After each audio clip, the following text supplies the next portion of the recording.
It's the Rock Man back at it again with these boring ass belt squat workouts. Trust me, no one hates this shit more than I do. Volume work is brutal enough without having to make it boring too, but I've learned to appreciate these a lot. I did this setup today. I moved my feet back forward so I wouldn't have to go RPE 9000 to complete my workout. I didn't quite get the foot placement dialed in. My toes were turned out a little bit too much, so the first two sets I kind of struggled with. But set 3, I moved my feet in a little bit to take some of the extra pressure off my hips and just committed myself to driving out of the bottom as hard as I could, and it seemed to go better. I made the full use of the complete dead stop on every rep this time. I kind of tried to skip it last time, but I feel like it pulled me out of position a little bit. So if I'm going to make use of the dead stop like a box squat, I might as well set up for it.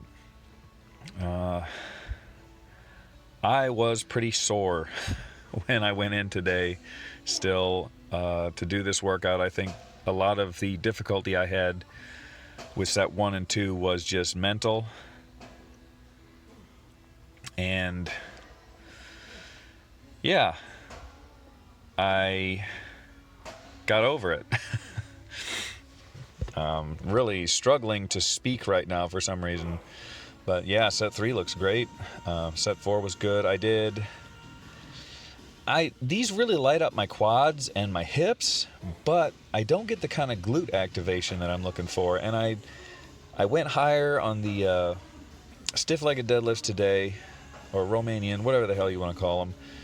265. It still ain't shit, but I don't know if I'm going to have to work in some kind of regular deadlift, or maybe I'll just try good mornings. I think I'm going to try good mornings for a little bit because I'm just not getting the kind of glute activation that I want, the way that I want it, you know?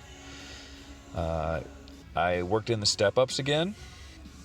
I did my first set with no weight. Was like, this is great for mobility and getting that blood moving, but it's not difficult anymore, so I need to add some weight.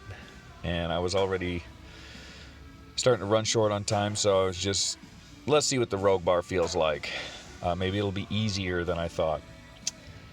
It weighs 70 pounds, and no, it's not easier than I thought. In fact, my first set of 10 was pretty close to the limit, and by the time I switched legs, I knew I was in trouble, and completing the whole thing was like doing a set, like a 20 rep set of squats, and the second set was no better. So these are pretty tough. If I'm going to use this weight, I may have to program it using a different rep scheme so that I can get more reps in without gassing out so hard. But I had technical difficulties, as you can see here, so I'm just going to cut the video there. You get the idea. You know what it's about. So anyway, guys, thanks for watching.